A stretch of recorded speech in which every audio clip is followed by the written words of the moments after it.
Olá, na aula de hoje eu vou passar a correção dos exercícios da aula anterior e vamos falar também sobre os mecanismos de defesa do nosso corpo, que é imunidade, vacinas e soros, ok?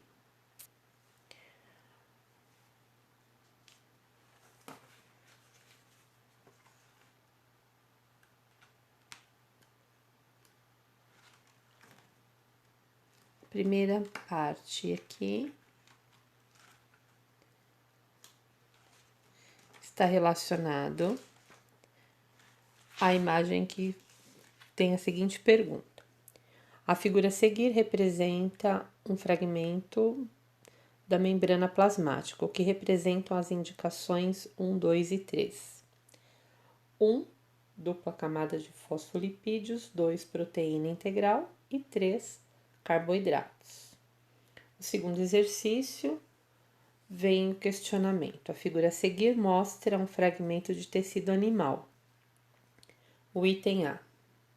Que tipo de tecido está representado? É o tecido epitelial ou de revestimento. No item B, a questão é: o que caracteriza tal tecido? O tecido epitelial é caracterizado pela presença de células justapostas, que estão próximas, e elementos que aumentam a aderência entre essas células, como os desmossomos, representados por Y. No item C, a pergunta é: o que o X representa? Ele representa as microvilosidades. No item D, em células do revestimento intestinal, qual é a função de X? Nas células da mucosa intestinal, ele tem por função aumentar a superfície de absorção.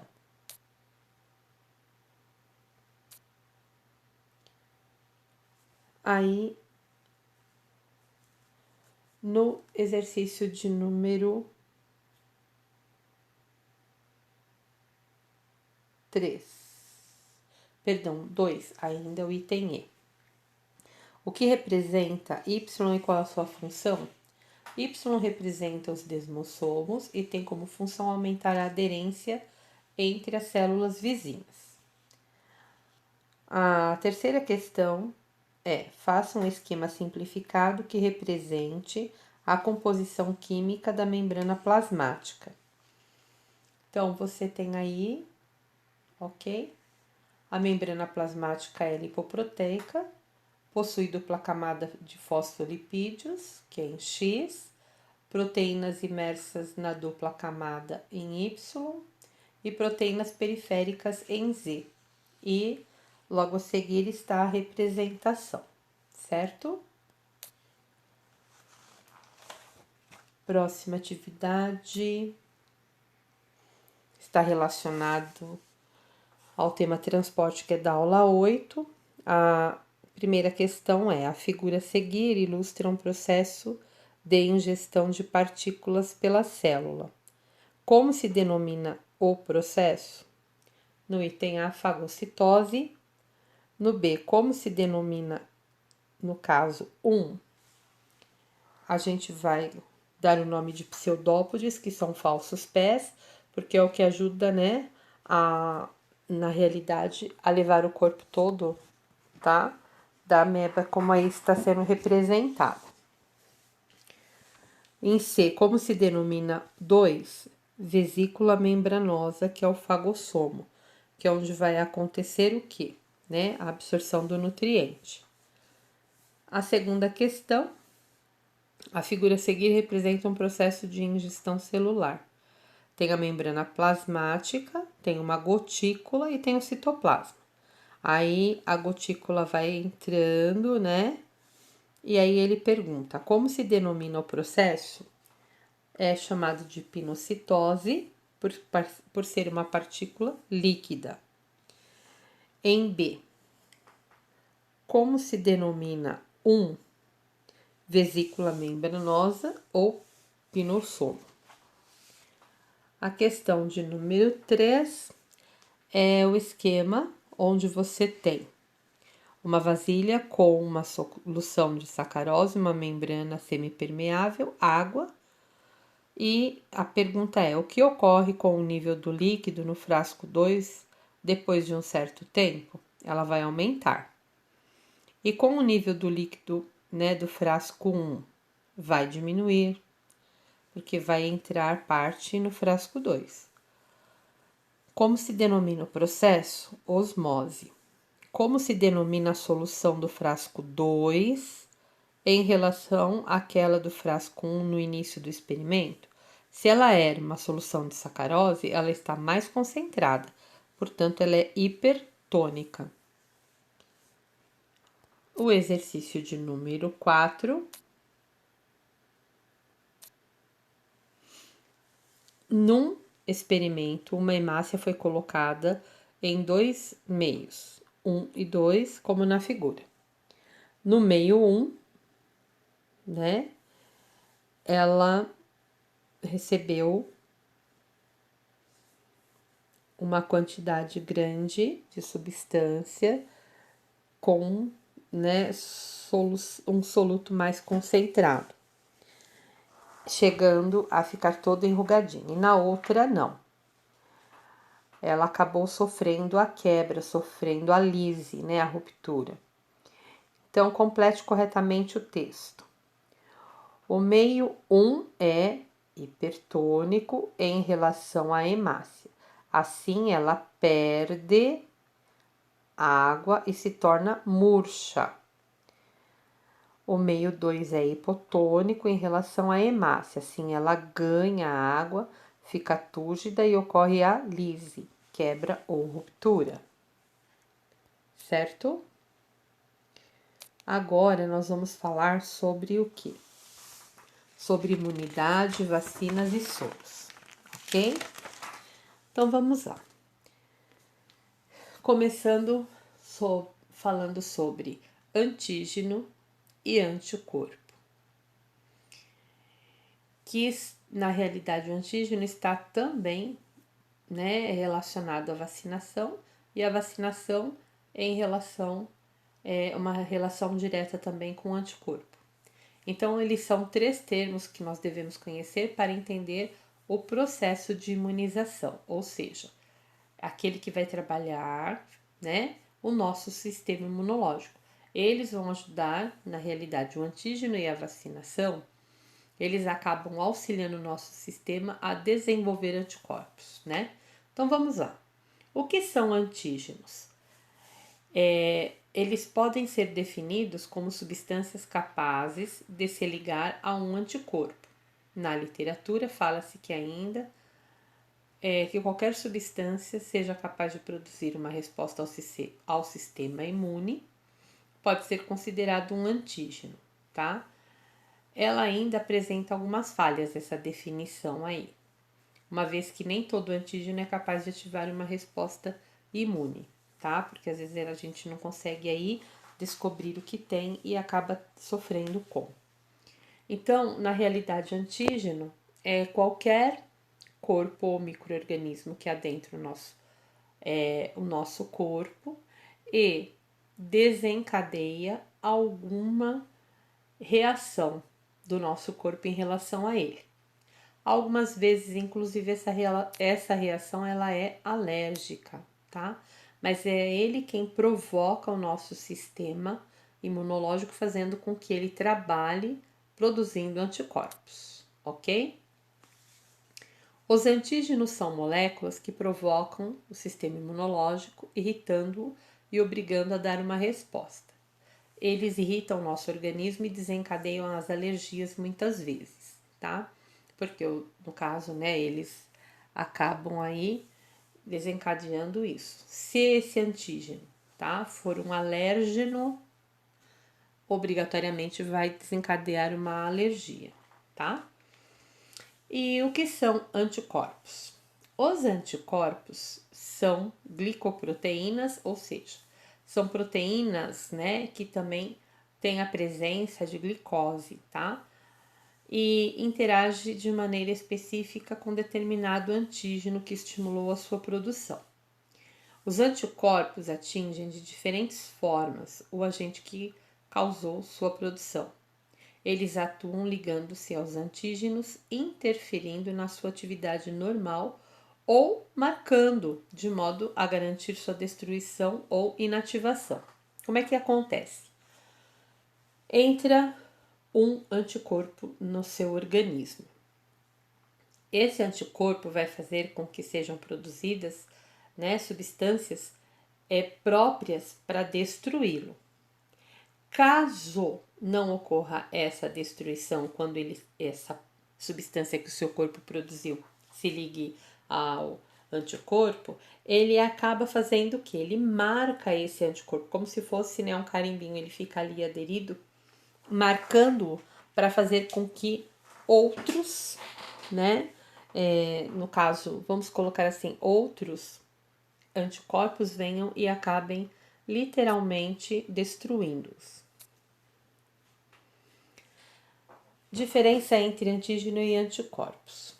Nós podemos dizer que, de uma maneira resumida, os antígenos são moléculas que reagem com anticorpos, enquanto os anticorpos são proteínas produzidas, no nosso corpo por uma estrutura chamada de plasmócitos, que atuam basicamente para garantir a inativação ou destruição do antígeno. Então, antígeno, molécula que reage com anticorpo. Anticorpo, proteína que atua de modo a tentar inativar ou destruir o antígeno. É mais ou menos assim. Vamos pensar que o anticorpo vai prejudicar, ele entra para prejudicar o seu organismo. O seu organismo vai achar uma maneira de desativar essa função, desse antígeno. Então, o que o anticorpo faz? Ele vai lá e ele tenta fazer com que ele fique sem condição de desencadear no seu organismo a doença, Agora, o que a vacinação tem a ver aí de importante? É o seguinte, a vacina, ela é produzida a partir do quê? Eles vão pegar os antígenos, que são os que provocam o nosso corpo, Eles vão deixá-los, Quem vai manipular a vacina vai pegar esses antígenos e vão inativá-los ou atenuá-los, ou seja, vão enfraquecê-los, de modo que eles não consigam causar a doença na sua gravidade total. E quando eles colocam, esse antígeno enfraquecido ou inativado, o nosso organismo começa a sentir o efeito da entrada desse corpo estranho. E aí o que acontece? O nosso corpo vai produzir substâncias para combater. E ele vai produzindo substâncias, só que esse micro-organismo que foi colocado ali, ele não vai desencadear a doença, do jeito que, se ele não estivesse, inativado, ocorreria. Então, nosso corpo começa a produzir anticorpos, começa a produzir substâncias para combater esse antígeno. E essas informações ficam guardadas nas células de memória do nosso corpo. Quando nosso corpo entrar em contato com um antígeno forte, robusto, e que vai querer derrubar o nosso organismo já está preparado e já ficou guardado na memória dele qual substância tem de ser produzida para matar esse invasor. E é isso que acontece. Então, rapidamente, o nosso corpo vai produzir essa substância e vai detonar, o antígeno. É muito bacana ver a ação da vacina no nosso corpo, Ela é chamada de imunização ativa. Ativa porque ela faz com que o nosso corpo produza, a substância para combater. Por isso que é ativa, porque o nosso corpo trabalha para produzir a substância que vai, no caso, no caso, neutralizar a ação do antígeno ou vai mesmo detonar com ele, tá certo? Agora, e o soro, né? O que vem a ser o soro? Ele, na realidade, vai tratar o problema. Ele não vai fazer com que o seu corpo produza. Ele vai chegar e vai cortar o efeito do antígeno, tá? Por exemplo, você foi picado por uma cobra, não dá tempo de o soro fazer com que o seu organismo reaja, porque a própria picada deveria fazer com que, mas não dá tempo. Então, o que acontece? Você recebe o soro e neste soro já vem pronto, tá? Já vem pronto ali todo o anticorpo necessário.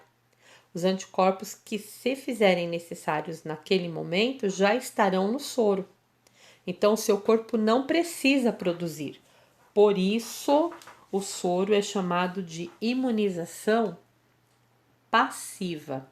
Passiva porque o seu corpo não faz nada, ele já recebe, tá? A substância que vai combater e o seu corpo não vai produzir nada. Eles são conhecidos principalmente pela atuação no tratamento, né, da peçonha de cobras e de aranhas. Porém, também são produzidos para tratar algumas toxinas bacterianas e a rejeição de órgãos transplantados. Eles ainda são usados em caso em que há necessidade de tratamento rápido, quando não é possível esperar a produção de anticorpos pelo nosso organismo, tá? Então, olha lá, vacinação, imunização ativa, o nosso corpo produz. O soro, imunização passiva, não tem como o nosso corpo fazer nada. Olha que bacana o quadrinho aí, eu achei bem interessante porque ele dá uma sintetizada na ideia, né, e fica bem claro para a gente entender. A vacina usa na prevenção da doença e o soro, ele é usado na cura dela, né, ou na cura do tratando de detonar com o antígeno que entrou. A vacina contém antígeno inativado ou atenuado. E o soro? Não, ele já tem os anticorpos, que esses anticorpos foram produzidos em outro organismo, tá? A vacina, a imunização dela é ativa. Nosso corpo vai trabalhar e produzir, tá, os anticorpos. E no soro, imunização passiva, a gente já recebe os anticorpos, tá? As células que fazem parte do sistema imunitário são os neutrófilos, eosinófilos, basófilos, linfócitos T, linfócitos B, macrófagos, mastócitos e monócitos. A todos eles nós damos o nome de leucócitos, tá? Que são os glóbulos brancos.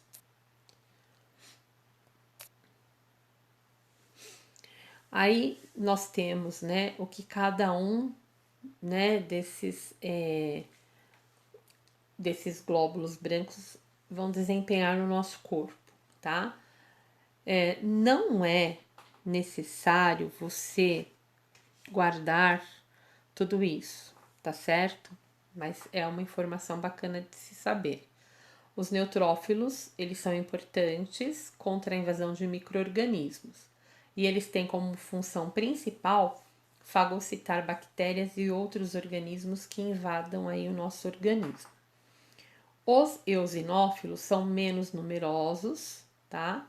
E são responsáveis por fagocitar e eliminar complexos de antígenos, como anticorpos, que aparecem em casos de alergia. Os basófilos são células cujo núcleo é volumoso e irregular, e ainda não se tem ao certo, né, qual a sua real função. Os macrófagos têm altíssimo poder fagocitário.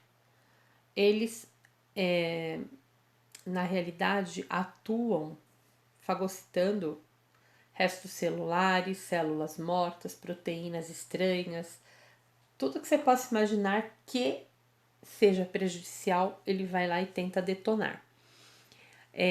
Todo mundo aqui já deve ter visto aquele joguinho do come-come. o macrófago é mais ou menos assim. O que entra e que não é e não faz bem pra gente, não é bem pro nosso, não faz bem pro nosso corpo, não é próprio do nosso corpo, ele vai lá e tenta matar comendo, por assim dizer. Só que tem muita coisa que ele não consegue, tá? Por exemplo, vamos colocar assim, quando uma pessoa faz uma tatuagem, a tinta foi colocada no corpo dela. Aí o macrófago vai lá e tenta detonar a tinta, só que ele não consegue. Ele vai, fica tentando fagocitar, não consegue e ele fica tingido com a tinta. Quando ele morre, outro macrófago vai lá para detoná-lo, também fica tingido, tá? Mas eles têm uma função bacana de proteger o nosso corpo, tá certo? Os linfócitos podem ser o B e o T. O que é legal é que eles são produzidos nos gânglios linfáticos e eles têm funções bem interessantes e bem definidas. Um tipo de linfócito vai ser produzido, que é um anticorpo, e ele vai para fazer o reconhecimento do antígeno. Então ele vai, olha o jeitão. Quando ele percebe que esse antígeno é muito forte e que vai ter que ter uma galera grande de linfócitos para combater, ele faz o quê? Ele vai, avisa, e aí são produzidos os linfócitos, tá? Matadores, por assim dizer. E eles vão para a guerra mesmo, tá? Brigam até vencer. Quando eles matam os antígenos, tranquilo. Quando não conseguem e eles começam a morrer na luta, eles acabam, tá? Ficando presos ao tecido e vão dar início aí à formação de pus, tudo bem? Nós temos no nosso corpo células NK. Olha que bacana, são a natural killer. Elas são chamadas de linfócitos natural killer porque elas são matadoras naturais. Elas destroem as células tumorais ou infectadas por vírus, sem que eles expressem qualquer tipo, né, de antígeno ativador de resposta imune. Os macrófagos têm altíssimo poder fagocitário, como eu já falei antes, né? E eles fagocitam muitas coisas. E os mastócitos armazenam potentes mediadores químicos da inflamação, como a histamina e a heparina, que são fundamentais nas reações alérgicas, tá? Agora a gente vai ver aqui, tem um vídeo, nós não vamos assistir. Nós não vamos assistir. Vocês vão poder depois visualizar o endereço, tá? E eu quero o seguinte, quero que vocês vejam, esse assunto ele é bem legal, por isso eu vou solicitar que vocês façam aí uma pesquisa sobre as vacinas, né? Como elas são produzidas, onde são testadas e os processos pelos quais passa antes de ser aplicada em seres vivos, ok? E a gente tem aí o texto para ler na apostila e as questões para responder. Qualquer coisa, estou à disposição de vocês, tá certo? Até o nosso próximo encontro.